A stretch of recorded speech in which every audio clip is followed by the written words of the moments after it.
O que é a vitamina D? A vitamina D, ela é um micronutriente muito importante para o bom funcionamento do corpo humano. Ela é um esteroide, ou seja, ela faz parte do grupo de compostos solúveis em gordura, são os lipossolúveis. E a substância, na verdade, ela é um hormônio produzido pelo próprio corpo. Alguns estudos recentes, eles demonstram que ela é um hormônio e não uma vitamina. Sabe-se que hormônios são produzidos pelo próprio corpo e são substâncias que controlam diversas funções no organismo. E a vitamina D, ela tem essa mesma característica dos hormônios. Ela controla várias funções vitais no organismo. Vou falar um pouquinho também sobre o contexto histórico da vitamina D. Durante a Revolução Industrial, ocorreu uma epidemia de raquitismo na Europa, e ela foi alvo de diversas pesquisas durante décadas. Em 1916, o bioquímico Harry Steenbock, ele descobriu que a luz solar era o melhor tratamento para o raquitismo. E outros pesquisadores estavam observando, lá na Noruega, que é um país da região ali, que o índice lá era muito baixo de raquitismo, e eles concluíram que era devido à dieta deles, que era rica em óleo de fígado de bacalhau. Com isso, o bioquímico Elmer McCollum, ele estudou, pesquisou essa alimentação, esses elementos da alimentação, e constatou, constatou a descoberta da vitamina D e batizou a vitamina D. E após isso, o químico Adolf Windaus, ele identificou a estrutura química da vitamina D e também constatou que ela se tratava, de um hormônio esteroide, porque tem a mesma estrutura química de um hormônio esteroide. E por conta dessas descobertas dele, ele recebeu o Prêmio Nobel de Química em 1928.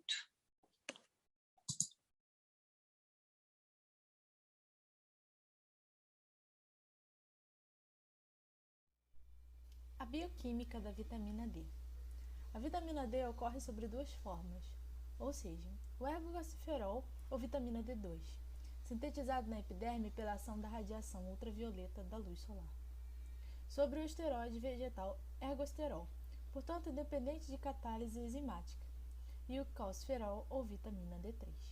A partir do colesterol, de acordo com Campbell, as formas D2 e D3 diferem apenas pela presença de uma ligação dupla adicional e um grupo metil, incorporados à longa cadeia lateral da forma biológica denominada D2. As duas formas são produzidas na epiderme, camada de Malpighi, através de reações de fotólise, na qual os raios ultravioleta B induzem as rupturas do núcleo B dos esteroides prepulsores. Correlacionado diretamente com a vitamina D3, a forma D2 pode ter derivação similar, ou seja, a partir do dehidrocolesterol.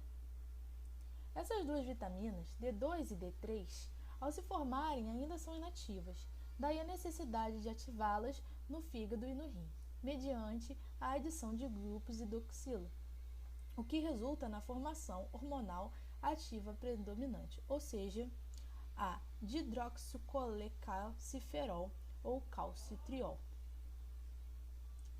Então, o que tem de especial na vitamina D, além desse exemplo listado aqui? A vitamina D está envolvida na regulação de vários processos celulares, entre eles a síntese de antibióticos naturais pela célula de defesa dos mamíferos, modulação da autoimunidade e síntese de interleucinas inflamatórias. Diversos estudos mostram melhora de doenças autoimunes, como doenças inflamatórias intestinal, asma, bronquite e esclerose múltipla, na vigência de níveis adequados a elevados da vitamina D. Ou seja, é sempre necessário ter um consumo equilibrado de qualquer tipo de vitamina, para que se atinja o potencial da vitamina. Usar a vitamina quando se há deficiência dela é benéfico, mas usar ela em excesso não é benéfico.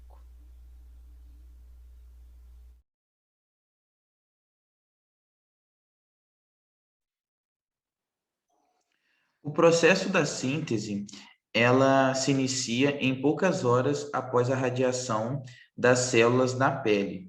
Dessa maneira, os raios ultravioletas entram na pele, passa-se pelo fígado e, por fim, chega-se aos rins, onde ocorre a transformação da vitamina D.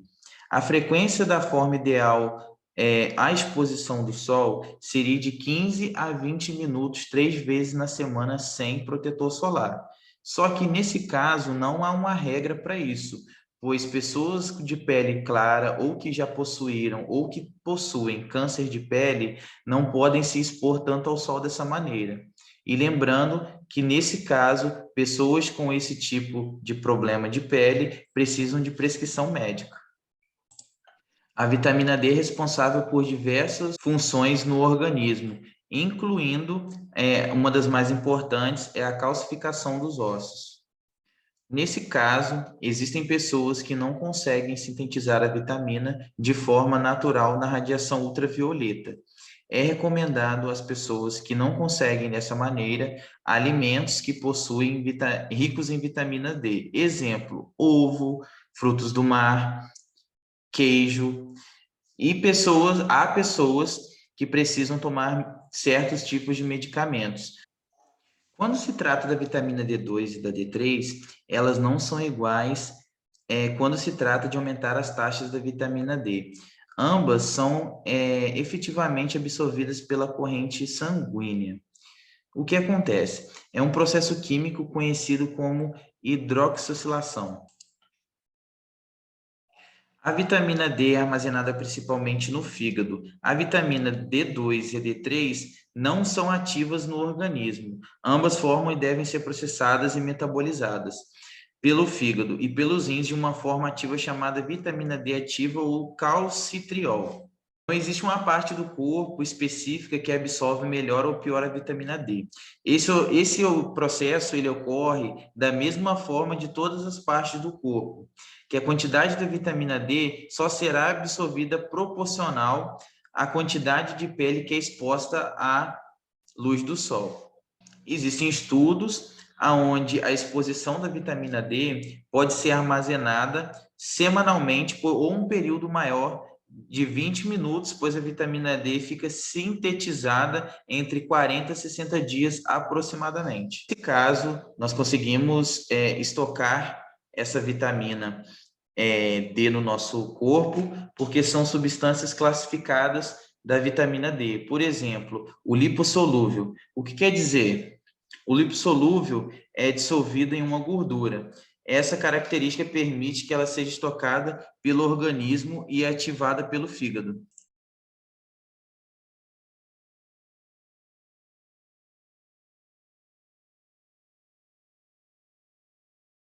Bom, agora eu vou falar um pouquinho sobre a hipovitaminose. A vitamina D mantém os níveis séricos e extracelulares de cálcio e fosfato estabilizados no corpo humano. Se a concentração de vitamina D não for corrigida, a chamada insuficiência, cujos valores de referência são entre 20 ou 29 a 29 nanogramas por mililitro, passa a ser considerada como deficiência, cujo valor de referência é abaixo de 20 nanogramas por mililitro. A falta dessa vitamina em adultos ocasiona problemas como a hipocalcemia leve, que é a deficiência de cálcio, né? Nessa condição, o sangue apresenta uma quantidade insuficiente de cálcio, e nesse caso específico, a deficiência é provocada pela falta de vitamina D, e o hiperparatireoidismo reacional, que é quando as glândulas da paratireoide, que estão atrás da glândula da tireoide no pescoço, começam a produzir exacerbadamente o hormônio PTH. Esse hormônio ajuda a manter os níveis de cálcio no sangue. Então, pode acontecer a reabsorção de cálcio nos rins, uma maior absorção de cálcio na alimentação pelo intestino e a remoção do cálcio armazenado nos ossos. Isso leva a um aumento do risco de fraturas. A causa mais comum para os níveis de vitamina D estarem baixa são a falta de exposição solar e uma dieta deficiente. Mas também vale ressaltar que pessoas de pele mais escura, idosos, pessoas que utilizam algum tipo de protetor solar ou algo que bloqueie constantemente a luz do sol, como essas mulheres de burca aqui, também podem apresentar uma falha nessa absorção, tá? De luz do sol e, consequentemente, de vitamina D também. Nem todas as causas de falta de vitamina são decorrentes da falta de luz solar ou de uma alimentação deficiente. Algumas podem ser causadas por algumas doenças, como a insuficiência renal crônica, o lúpus, a doença celíaca, síndrome do intestino curto, fibrose cística, insuficiência cardíaca, entre outras. Aqui eu trouxe para vocês uma imagem do que pode acontecer com a falta de vitamina D em crianças, né, no caso, bebês, provocando o chamado raquitismo. Aí aqui nós vemos um osso normal, né, e um osso acometido pelo raquitismo. Então, pode simbolizar também um problema nessa primeira infância.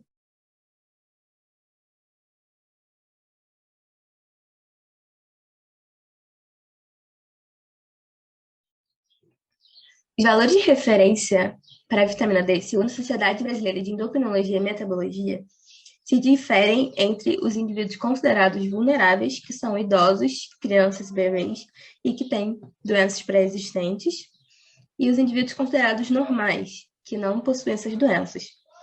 Valores acima de 100 nanogramas por ml já são considerados intoxicação e decorrem de uma suplementação mal feita, uma suplementação sem auxílio médico. É um quadro de hipervitaminose.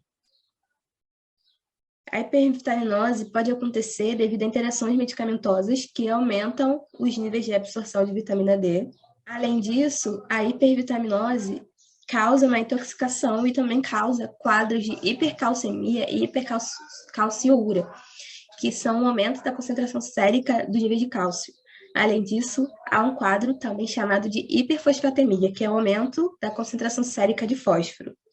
Como eu já havia mencionado, esses quadros decorrem de uma suplementação sem o auxílio médico, uma suplementação irresponsável da vitamina D, já que só a exposição ao sol não tem essa capacidade de trazer uma intoxicação da vitamina D. No ano passado, com a pandemia do coronavírus, começou-se a se veicular bastante notícia relacionando a concentração de vitamina D com uma maior resistência a pegar o coronavírus.